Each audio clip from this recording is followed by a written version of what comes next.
No, today we will discuss. Good afternoon, students. Today we will discuss about the useful and harmful microbes. Useful microorganisms are the lactobacilli, rhizobium, and the yeast, and harmful, the telling as an clostridium and the others. So first we will see useful microorganisms. You are familiar with the microbes that cannot be seen with the eyes. We have to use the telescopes. Sorry, we have to use the microscopes. In that case, now first we will discover about the lactobacilli. Just take a butter milk का एक drop लो किसके ऊपर, glass slide के ऊपर, and then the methylene blue colour, methylene you have to put on that butter milk glass slides, and then you have to observe in the compound microscope. Compound microscope जिसका 10x objective रहता है, जो 60x बोलते हैं ना, powerful more than बोलते हैं ना, 60x ऑब्जेक्टिव तक का देख सकता है, बोलते हैं ना, इतना पावरफुल रहता है. मतलब जो 10x objective of a compound microscope ले सकते हैं हम लोग लेंगे, और उसके अंदर पावरफुल इतना पावरफुल रहता है, जो 60x तक ऑब्जेक्टिव जो स्मॉल रहते हैं ना, वो बैक्टीरिया भी इसमें ईजिली दिख जाते हैं. You will see as an blue rod shaped organism moving around. तुम लोग ऑब्जर्व करोगे कि ब्लू रॉड टाइप, यहाँ तो पिंक दिया है बट वहाँ पे तुम लोग ऑब्जर्व करोगे blue rod shape organism moving रहेंगे. तो ये क्या होता है, लैक्टोबैसिली होता है, एक तरह का बैक्टीरिया रहता है. तो लैक्टोबैसिली क्या होता है, एनारोबिक बैक्टीरिया है. They can produce energy without the use of oxygen. बिना ऑक्सीजन के यूज़ के भी एनर्जी प्रोड्यूस कर सकता है. तुम लोग ने देखी होगी how yogurt made from the milk, yogurt कैसे बनता है मिल्क से. तो व्हाट एग्जैक्टली हैपेंस, इसमें क्या होता है, तो लैक्टोबैसिली कन्वर्ट होता है लैक्टोस में, the sugar in the milk. Sugar में बोलता है ना, शुगर के अंदर बोलता है ना, जब तुम लोग मिल्क को टेस्ट किए होगे तो एक तरह का शुगर का टेस्ट आता है. तो ये लैक्टोस होता है, दैट इज़ लैक्टिक एसिड्स. तो ये प्रोसेस को क्या बोलते हैं हम लोग, फर्मेंटेशन बोलते हैं. तो इसका पीएच वैल्यू हम लोग देखेंगे ना डिक्रीज में, that is coagulation of the milk proteins. PH value हम लोग ऑलरेडी डिस्कस चुके हैं लास्ट टाइम में. तो ये coagulation of the milk protein, एक तरह का प्रोटीन ही रहता है मिल्क में. तो मिल्क प्रोटीन सेपरेट करता है मिल्क को, बोलते हैं ना कॉन्स्टेंट के मिल्क को. और बाद में क्या होता है कि योगर्ट में चेंजेस हो जाता है. योगर्ट एक तरह का सो टेस्ट बोलते हैं ना, खट्टा टेस्ट लगने लगता है इसमें, due to lactic acids. Lactic acid के बाद में, मतलब जो लैक्टिक एसिड रहता है ना, बाद में सो टेस्ट में आ जाता है योगर्ट की वजह से. ना जो पीएच वैल्यू पूरी इसमें डिस्ट्रॉय हो जाती है माइक्रोब्स की मिल्क के अंदर, and because of that you are getting a yogurt, that is probiotic. तो यूजफुल माइक्रो जो बोलते हैं ना, यूजफुल माइक्रोब्स रहता है वो लैक्टोबैसिली रहता है. इसके अंदर हम लोग बोलते हैं ना कुछ भी चीज़ खा भी सकते हैं, दे आर हेल्दी. और बोलते हैं ना क्लोस्ट्रीडियम बैक्टीरिया, हाँ, जो क्लोस्ट्रीडियम रहता है वो एक तरह का हार्मफुल रहता है, एलिमेंट्री कैनल रहता है वो, जो अपनी इम्यूनिटी को इम्प्रूव नहीं, बोलता है ना, help to improve the immunity, अपनी इम्यूनिटी को इम्प्रूव करता है, ऐसा बता रहा है. अब यूज़फुल बैक्टीरिया की बात कर, लैक्टोबैसिली की बात करते हैं, जैसे कि अलग अलग मिल्क प्रोडक्ट की बात करते हैं, योगर्ट, बटर मिल्क, घी, चीज़, श्रीखंड, ये सब यूज़फुल वाले, ये फर्मेंटेशन मिल्क वाले रहते हैं. और एक मैं क्या बता रहा, cider, Coca, pickles of the vegetables, pickle बोलते हैं ना, फर्मेंटेशन बोलते हैं ना, लैक्टोबैसिली फर्मेंटेशन की बात कर रहे हैं हम लोग. दूसरा लैक्टोबैसिली ऐसा रहता है जिसके अंदर हम लोग अपना एब्डोमिनल ट्रीट बोलते हैं ना, डिस्कम्फर्ट जो रहता है वो अपन ट्रीट कर सकते हैं. कभी कभी जब लोग बोलते हैं ना, लोगों को पेट दर्द देता है, तो बोलते हैं ना, बोलते हैं ना, मिल्क पीते हैं, मिल्क के अंदर कुछ बोलते हैं ना पुट करके उसके अंदर कुछ बोलते हैं ना ड्रिंक करते हैं. बहुत से टाइम में पुराने वक्त में क्या होता था कि जब बोलते ना बुखार आता था तो लोग क्या करते थे, मिल्क के अंदर दे पुडिंग हल्दी पुट कर देते थे उसके अंदर. Now leaven fodder offer to domestic cattle, जो लीवन फॉडर रहता है ना, वो डोमेस्टिक कैटल को ऑफर करते हैं. क्या, काउ से, बफेलो से उसको फैडर कर बोलते हैं ना, फॉडर, ये फॉर्मेंटेड फॉडर पुट करते हैं इन लोग. इससे क्या होता है, लैक्टोबैसिली प्रोवाइड होता है उन लोग को, लैक्टोबैसिली का हेल्पफुल मिलता है. अब लैक्टोबैसिली फर्मेंटेशन क्या होता है, एक तरह का is use to make wine and some type of the breads. ये लैक्टोबैसिली फर्मेंटेशन बोलते हैं हम लोग वाइन बनाने में भी यूज़ करते हैं और एक तरह का ब्रेड बनाने में भी यूज़ कर सकते हैं. अब राइजोबियम की बात करते हैं. एक प्लांट ले, फ्रेनोग्रीक ले लो या ग्राउंडनट ले लो और एनी अदर बीन, कोई भी बीन ले लो, तो उसको स्टेरलाइज करो 3 to 5%, मतलब हाइड्रोजन पेरोक्साइड के अंदर स्टेरलाइज करना है, मिलाना है. आफ्टर बोलते हैं ना कीप इट इन 70%, बाद में इथाइल अल्कोहल में बोलते हैं ना 70% इथाइल अल्कोहल रहना चाहिए. 4 से 5 मिनट के बाद तुम लोग बोलते हैं ना उसको क्लीन करो, स्टेरलाइज करो वाटर के अंदर, एंड देन जो उसका रूट नोड्यूल रहता है, जो ऊपर का नोड्यूल रहेगा ना, छिलका, वो निकालो। एंड सोल्यूशन बोलते हैं उसको किस में पुट करेंगे, सेफ्रॉन के अंदर पुट करेंगे। And place into a saffron, saffron के अंदर 2 से 3 मिनट तक पुट करना है अपने को। एंड देन ग्लास लाइट के ऊपर अपने को रखना है और कवर करना, और कंपाउंड माइक्रोस्कोप के ऊपर तुम लोग ऑब्जर्व करोगे तो you will see the bacteria like an rhizobium, जो तुम लोग देख रहे हो बाजू में डायग्राम्स। ये पिंकिश रॉड शेप रहता है। ये पिंकिश ऐसा बता रहा रॉड से बैक्टीरियाज रहता है, जो राइजोबियम बैक्टीरिया रहता है। तो सर्च रूट नोड्यूल्स बोलते हैं ना, now we have to read बोलते हैं ना, search for the root nodules. अपने को रूट नोड्यूल्स को सर्च करना है इसके अंदर। जैसे कि इसमें growth of the root nodules, जैसे कि तुम लोग देख रहे हो अलग root nodules of the soybean plant का इसने बताया इधर, राइजोबियम्स।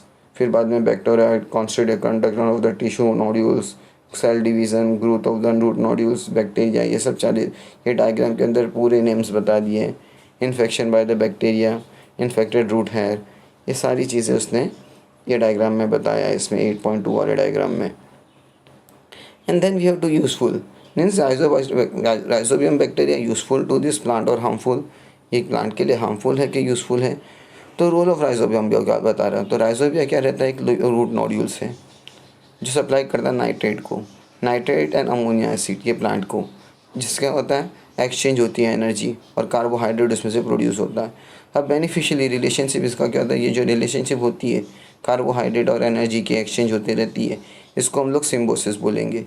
राइजोबियम क्या करता है, राइजोबिया क्या प्रोड्यूस करता है, नाइट्रोजन कंपाउंड प्रोड्यूस करता है, जिसकी वजह से एटमॉस्फेरिक नाइट्रोजन मिलता है अपने को। अब ये जो प्रोसेस रहता है नाइट्रोजन फिक्सेशन को, ये leguminous plant like a bean है, स्वीट पी, सोयाबीन एक्सेट्रा, ये सब होस्ट होते हैं एक तरह के, जिसकी वजह से ये राइजोबिया ग्रोथ होता है। अब beans and pulses are rich in protein, beans और पल्सेस से ना ये एक तरह का प्रोटीन के लिए रिच है, जिसकी वजह से क्या होता है नाइट्रोजनियस कंपाउंड अवेलेबल होता है राइजोबिया के लिए। अब आफ्टर हार्वेस्टिंग होता है ना, जैसे कि लेग्यूमिनस क्रॉप है जो बच जाते हैं उसके रूट्स और जो प्लांट्स रहते हैं, इसको क्या करते हैं फार्म सॉइल के अंदर उन लोग मिला देते हैं बैक्टीरियल पॉपुलेशन के लिए, जिसकी वजह से राइजोबियम बोलते हैं ना, जो यूज़ ऑफ द राइजोबियम ये एकदम हेल्पफुल हो जाता है। और जो केमिकल फर्टिलाइज़र है ना यूज़ करते हैं इसके लिए, तो उसका केमिकल फर्टिलाइज़र का एडवर्स इफेक्ट होता है ये राइजोबियम बैक्टीरिया की वजह से। It has also help to reduce the expenses for fertilisers. ये राइजोबियम के लिए हम लोग बोलते हैं ना फर्टिलाइज़र को भी यूज़ कर सकते हैं, फर्टिलाइज़र की तरह भी यूज़ कर सकते हैं, जिसकी वजह से क्या होता है बेनिफिट फर्टिलाइज़र को बोलते हैं ना फार्मर को बेनिफिट्स होता है। हम लोग आज के दिन क्या करते हैं, सीड्स जो लेते हैं कोटेड रहती है, कवरिंग रहती है, जिसके अंदर राइजोबियम सोल्यूशन रहता है या पाउडर रहता है बिफोर सोइंग, उगाने के पहले, बोलते हैं ना सोइंग के पहले। जब आफ्टर सोइंग बोलते हैं ये सब सो हो जाता है, सोइंग हो जाता है ना, तो राइजोबिया एंटर नहीं हो पाता प्लांट लैंड के अंदर, तो इसको हम लोग राइजोबियल इनोक्यूलेशन बोलते हैं, नहीं खुल सकता है। ये जो एक्सपेरिमेंट है हेल्पफुल होता है नाइट्रोजन के लिए, in the supply of nitrogen to cereal और बाकी क्रॉप्स के लिए ये हेल्पफुल है।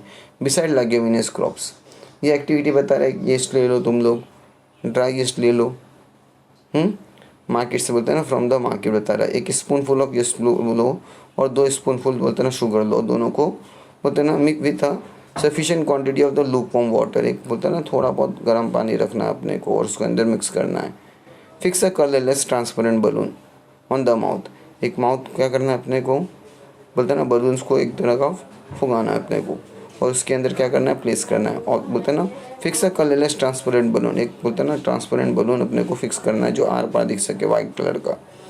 What do you observe after 10 minute, 10 minute के बाद तुम लोग को ऑब्जर्व करना है जब उसके अंदर तुम लोग लाइम वाटर मिक्स करोगे बलून में, हाँ, with the gas accumulated in the balloon, जो गैस बोलते हैं ना बलून के अंदर जो हम लोग ने क्या मिला लाइम वाटर मिक्स किए हैं, तो अपने को ऑब्जर्व करना है। Collect that lime water in a beaker, वो जो लाइम वाटर है ना बीकर में कलेक्ट करो, क्योंकि फर्स्ट हम लोग ने क्या किए थे लाइम वाटर को बोलते हैं ना जो बलून्स था उसको हम लोग ने कहाँ फिक्स करके रखे थे, ये जो मिक्स था spoonful of the yeast and 2 spoonful of the sugar के अंदर मिक्स करके रखे थे, और हम लोग ने उसको कहाँ मिला दिए थे बता रहा है, हम लोग ने फिक्स कर दिए थे, जो बोलते हैं ना एक कलरलेस था ट्रांसपेरेंट बलून था उसमें बोलते हैं ना उसको फिक्स कर दिए थे बॉटल के ऊपर। फिर बॉटल के के अंदर हम लोग ने क्या मिक्स किए, लाइम वाटर मिक्स किए जिसके अंदर गैस एक्यूमुलेट थी। अब जो लाइम वाटर था अपने को कलेक्ट करना है दूसरे बीकर्स में और ऑब्जर्व करना है। Not take a drop on the bottle, बोलते हैं ना जो ड्रॉप था वो बॉटल में जो था ना जो हम लोग ने जो कलेक्ट किए थे वो एक ड्रॉप लेना है, ऑब्जर्व करना है अपने को ग्लास स्लाइड के ऊपर इन the compound microscope. Store the solution बोलते हैं ना, जो स्टोर करना है सॉल्यूशन को, एंड ऑब्जर्व ग्लास स्लाइड के पे ऑब्जर्व किए हम लोग ने। Do you see the colourless, तो अपने को पहले देखना है कि कलरलेस है कि नहीं है। Oval cell of the yeast, cell का ओवल शेप रहता है अंडे की तरह बोलेंगे हम लोग, इस पे टाइप में ओवल कैसे रहता है वैसा। Some of this cells are maybe small round bottle, कुछ बोलते हैं ना सेल ऐसे स्मॉल राउंड की तरह रहते हैं, बॉडी की तरह रहते हैं, जो अटैच रहते हैं। ये एक तरह का डॉटर सेल रहता है यीस्ट का, जो फॉर्म कर रहता है, फॉर्मेशन होते रहता है। अब जो method of the asexual reproduction, जो असेक्सुअल मतलब खुद ब खुद रिप्रोड्यूस होती रहता है, उसको बडिंग बोलते हैं। यीस्ट एक तरह का हेट्रोप्रोटॉपिक रहता है। हम लोग ने हेट्रोटॉपिक होमोजेन, ये सब होमोजेनियस हम लोग लास्ट टाइम पढ़ चुके हैं, लास्ट उसके लेक्चर में। यीस्ट इज अ हेट्रोटॉपिक फंगल बोलते हैं, माइक्रोब बोलेंगे। ये ग्रो होता है कार्बन कंपाउंड में। यीस्ट क्या बताता है, यूनिसेलुलर फंगस रहता है जिसके अंदर 1500 अलग अलग 1500 टाइप के स्पीसीज रहते हैं। और ये यीस्ट सेल्स है ना, यूकारियोटिक टाइप ऑफ सेल रहता है। प्रोकारियोटिक, यूकारियोटिक, ये सब पहले हम लोग ऑलरेडी रीड कर चुके हैं ना। यीस्ट ग्रो होता है मल्टीपली, बोलता है ना सबसे ज़्यादा ग्रो कहाँ पर होता है, कार्बन कंपाउंड में, जो शुगर सोल्यूशन में रहता है। In the process of the obtaining nutrition, जब बोलते हैं ना जो प्रोसेस, न्यूट्रिशन का जो प्रोसेस रहता है, यीस्ट सेल तुम्हारा कन्वर्ट होता है कार्बोहाइड्रेट में। In that solution into alcohol, बाद में वो सोल्यूशन अल्कोहल में हो जाता है, एंड कार्बन डाइऑक्साइड। ये प्रोसेस को हम लोग फर्मेंटेशन बोलते हैं। ये दूसरा प्रोसेस है फर्मेंटेशन का। How is bread make, bread कैसा बनता है। ब्रेड तुम लोग तो देखते हो डे टू डे लाइफ में, कैसा होगा, लाइक एन स्पॉन्ज टाइप। तो often do you know about that telling alcohol is produce along with sugar. Alcohol बोलते हैं ना शुगर के साथ भी प्रोड्यूस होती है शुगर फैक्ट्रीज में। मोलिकुलस बोलते हैं ना एक प्रोड्यूस होता है शुगर केन जूस में। ये सबसे ज़्यादा बोलते हैं ना शुगर केन जूस तो तुम लोग पीते ही हो। ये सब इसमें सबसे ज़्यादा क्या होता है, कार्बोहाइड्रेट होता है। मोलिकुलस एक तरह का फर्मेंटेड है जिससे यीस्ट कॉल बोलते हैं ना, जो उसका यीस्ट होता है ना उसको सैक्रोमाइसिस बोलते हैं। ये प्रोसेस में जो इथेनॉल मिलता है C2H5OH अल्कोहल, ये है, ये प्राइमरी प्रोडक्ट है। एंड ईस्टर, ये दूसरा अल्कोहल होता है। अदर अल्कोहल है सेकेंडरी प्रोडक्ट। अब स्पिरिट एंड अदर अल्कोहल जो होता है ना, स्पिरिट है, स्पिरिट तो तुम लोग को पता है जो डॉक्टर्स यूज़ करते हैं इंजेक्ट करने के पहले। और दूसरे जो अल्कोहल है ये ऑब्टेन होते हैं इथेनॉल से। अब इथेनॉल बोलते हैं ना स्मोकलेस होता है, और इसकी क्वालिटी बोलते हैं ना हाई क्वालिटी फ्यूल भी इसकी क्वालिटी क्या है, बोलते हैं ना फ्यूल जो रहता है वो अच्छी क्वालिटी की रहता है। बिसाइड मोलेसिस, ये जो मोलेसिस रहता है जिसमें मेज, बार्ली और जो दूसरे ग्रेन रहते हैं, ये इंडस्ट्रियल प्रोडक्शन में यूज़ करते हैं फॉर द प्रोडक्शन इथेनॉल बनाने में। अब ग्लूकोज और फ्रुक्टोज बोलेंगे हम लोग, ये प्रेजेंट रहते हैं। Sugar present in the grape juice, sugar कहाँ प्रेजेंट रहता है, ग्रेप जूस में रहता है सबसे ज़्यादा। And also are also fermented with the help of the yeast, ये यीस्ट के फर्मेंटेशन में भी ये यूज़ होता है टू प्रोड्यूस अल्कोहल, अल्कोहल बनाने में। मतलब जो ग्रेप जूस है, बोलते हैं ना ग्रेप जूस में जो शुगर प्रेजेंट रहता है उसके थ्रू क्या करते हैं, विद द हेल्प बोलते हैं ना उसके यीस्ट के थ्रू उन लोग अल्कोहल बनाते हैं to produce alcohol, alcohol produce करने में, जिससे क्या बनती है, वाइन बनती है ना। Bio remedial they are telling, use your brain, they are telling recently it has been compulsory in India some other countries to mix 10% ethanol. बोलता है ना इंडिया के साथ में दूसरे भी कंट्री से जो 10% इथेनॉल मिक्स करते हैं विथ फ्यूल के साथ में, जैसे कि पेट्रोल है, डीजल है। क्या रीज़न है, why are wineries located near Nashik in Maharashtra. Nashik के पास ही वाइनरीज वाले क्यों है। जो तो चपाती हम लोग जो खाते हैं वीट के थ्रू, ओनली स्वेला बोलते हैं ना पहले फूकती है, बट ब्रेड क्यों नहीं स्पॉन्ज, बोलते हैं ना ब्रेड बिकम स्पॉन्जेस, ब्रेड एकदम स्पंज की तरह हो जाते हैं, सॉफ्ट और इजीली डाइजेस्ट हो जाते हैं। ये क्यों होता है, तो we will see about bioremediations, that is यूरोया लिप्टो, दैट इज़ लिपोलिपोडिया। ये यूज़ होता है टॉक्सिन के लिए, हाँ, टू एब्जॉर्ब द टॉक्सिन। जो टॉक्सिन रहता है एक हार्मफुल चीज़ रहती है, ये रिलीज़ करता है production of the palm oil में और हैवी मेटल में एंड मिनरल में। होता है ना एक हैवी मेटल्स होता है, कुछ मिनरल्स रहते हैं उसके अंदर रहता है, and some other industrial purpose होता है ना, दूसरे अदर इंडस्ट्रियल पर्पस में। तो यहाँ पे सैक्रोमाइसिस जो ऊपर हम लोग रीड किया सर्विकिया, ये यूज़ होता है एब्जॉर्प्शन, ये पोल्यूटेंट को एब्जॉर्ब करता है एर्सेनिक में। जो ऑयल स्पिल है ओशन के अंदर are clean with the help of the alcanivorax bacteria. जो ऑयल बोलते हैं ना, जो ऑयल पूरा फैल जाता है ओशन के थ्रू, तो ये एल्किनोविरिस के बैक्टीरिया के थ्रू ये क्लीन हो जाता है। अब एंटीबायोटिक तुम लोग को पता है जो मेडिसिन रहती है एक तरह की, और दूसरी चीज़ें हैं। जो एंटीबायोटिक में हम लोग देखते हैं कि कार्बन कंपाउंड है,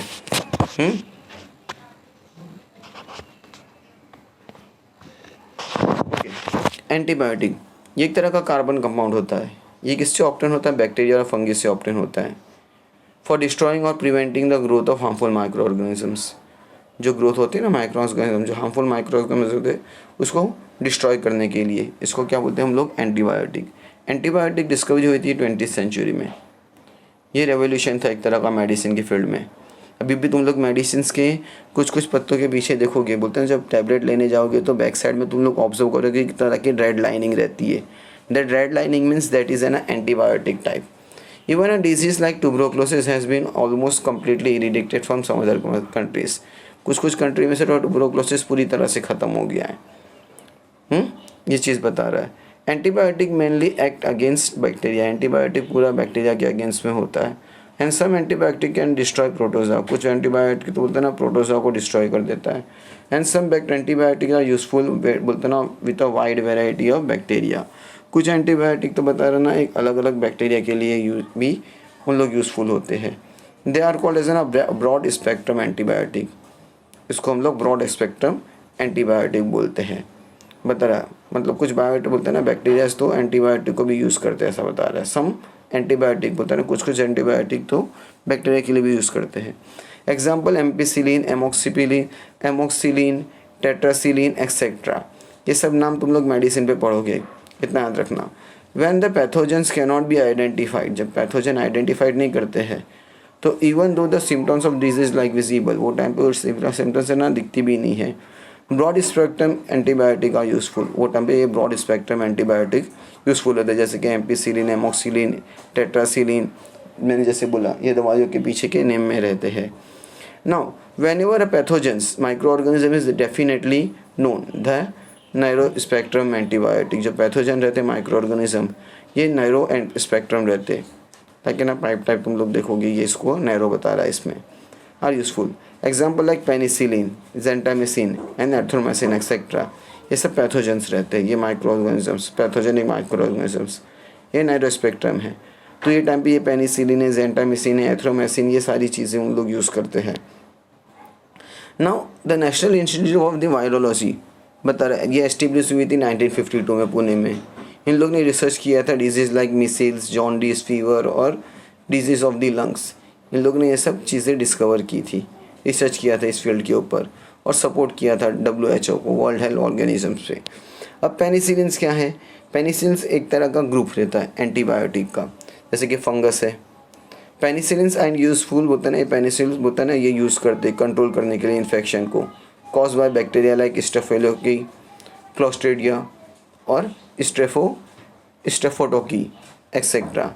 ये सब बैक्टीरिया को बोलते हैं ना, ये कंट्रोल करता है, ये इन्फेक्शन वाले बोलते हैं ना इसके, ये इन्फेक्शन वाले बैक्टीरियाज रहते हैं, इसको कंट्रोल करते हैं। अब इसमें मेडिसिन कंटेनिंग बोलते हैं ना, जो मेडिसिन रहती है पेनिसिलिन की, ये यूज़फुल रहती है ट्रीट करने के लिए कुछ बैक्टीरियल इन्फेक्शन को, जैसे कि ईयर है, नोज़ है, थ्रोट है, स्किन है, as well as disease like pneumonia and scarlet fevers. ये सब ट्रीटमेंट बोलते हैं ना, ये सब मेडिसिन यूज़ करते हैं, ये सब पेनिसिलिन यूज़ करते हैं ये ट्रीटमेंट के लिए, ये जो हम लोग ऊपर देख रहे हैं, जिसकी वजह से ये स्टेफिलोकोकस, क्लोस्ट्रीडिया, स्टेफोकाई, तो वो टाइम पे पेनिसिलिन यूज़फुल होता है। अब कॉशंस क्या केयरफुल रखना है? एंटीबायोटिक जब हम लोग लेते हैं तो डॉक्टर से पूछ के लेने का है। Don't purchase any antibiotic from medicinal store without a prescription from a doctor. बोल रहा है ना, जो भी अगर एंटीबायोटिक हम लोग टैबलेट लेते हैं तो बिना डॉक्टर के परमिशन से नहीं लेने का है। बोलते हैं ना, don't consume antibiotic on your own to treat common disease like throat infection, common cold और इन्फ्लुएंजा। बोलते हैं ना, खुद से एंटीबायोटिक नहीं लेने का, जैसे कि कॉमन कोल्ड रहता है, थ्रोट इन्फेक्शन, गले का इन्फेक्शन है, कॉमन कोल्ड है, सर्दी खांसी ऐसा रहता है, इन्फ्लुएंजा है, वो सब टाइम पे खुद से एंटीबायोटिक नहीं लेने का, इतना याद रखना। Even if you feel well before completing of your prescribe course, अगर बोलते हैं ना कभी कभार तुम्हारा कोर्स ख़त्म हो जाता भी है of the antibiotic, you must continue and complete it. अपने को पूरी तरह से कंप्लीट करना है, क्योंकि बहुत से टाइम पे क्या होता है कि डॉक्टर्स 10 बोलते हैं ना एंटीबायोटिक का 10 टैबलेट का 15 बोलते हैं ना 10 टैबलेट रहती है, 15 टैबलेट रहती है, तो बहुत से लोगों को 4 या 6 टैबलेट के बाद उन लोग सोचते हैं कि हमारा बोलते हैं ना बुखार है, वो बोलते हैं ना सर्दी खांसी है, ठीक हो गया, तो उन लोग स्टॉप कर देते हैं। बोलते जितनी मेडिसिन रहती है 10 बोलते हैं ना 10 टैबलेट का 15 टैबलेट का, वो पूरा कंप्लीट ही करने का रहता है उन लोगों को। Don't suggest to other the antibiotic which are useful to you. दूसरों को सजेस्ट नहीं करना है जो तुम्हारे लिए यूज़फुल था, क्योंकि दूसरों को बोलते हैं ना, दूसरों की बीमारी अलग रहती है और तुम्हारी बीमारी अलग रहती है। Your fever is your diseases are different and other people are diseases are also different. So we will continue on the next lectures, yeah, these things.